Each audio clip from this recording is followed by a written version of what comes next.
Hi, welcome to Priya's home and craft channel. இன்றைக்கி நம்மளோட சேனலில் என்ன பார்க்க போகிறோன்னா, குயிக் அண்ட் சிம்பிளான ஆனியன் சட்னி எப்படி பண்ணுறதுன்னு பார்க்கலாம். ஃபஸ்ட் அதுக்கு தேவையான இன்க்ரீடியன்ஸ் பார்த்துடலாம். ஆனியன், கொஞ்சம் கருவேப்பிலை, கொஞ்சம் புளி, 1 ஸ்பூன் கடலைப்பருப்பு, 1 ஸ்பூன் உளுந்து, ஒரு 5 பல்லு வெள்ளை பூண்டு, அப்புறம் காஞ்ச மிளகாய் காரத்துக்கு ஏற்ற மாதிரி போட்டுக்கோங்க. பாத்திரம் சூடானதும் ஒரு 2 ஸ்பூன் ஆயில் வந்து சேர்த்துக்கலாம்.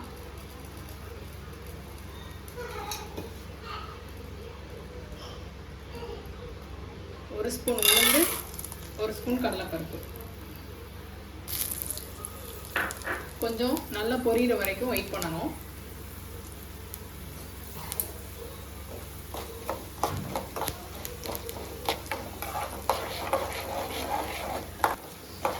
ஒரு மாதிரி நல்ல ப்ரௌனாக வந்ததுக்கப்புறம் நம்ம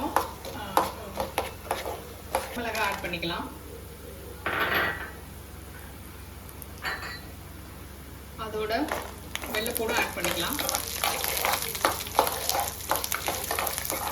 கருவேப்பிலையும் ஆனியனும் ஆட் பண்ணிக்கலாம்.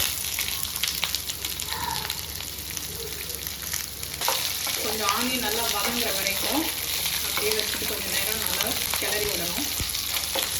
அளவு வதங்கினதுக்கப்புறம் புளி ஆட் பண்ணிக்கோங்க. இப்போது இந்த ஆனியன் ஓரளவு நிறம் மாறினதுக்கப்புறம் நம்ம இறக்கிடலாம். ஒரு 5 மினிட்ஸ் வந்து ஆறட்டும். 5 மினிட்ஸ்க்கு அப்புறம் ஆறியிருக்கும். இப்போ கொஞ்சம் உப்பு தேவையான அளவு வந்து ஆட் பண்ணிக்கலாம். ஆட் பண்ணிவிட்டு இதை மிக்சியில் வந்து அரைச்சி எடுத்துக்கலாம். எடுத்தாச்சு. இதை ஒரு பவுலில் வந்து நம்ம ட்ரான்ஸ்ஃபர் பண்ணிடலாம். குயிக்கான ஆனியன் சட்னி ரெடி.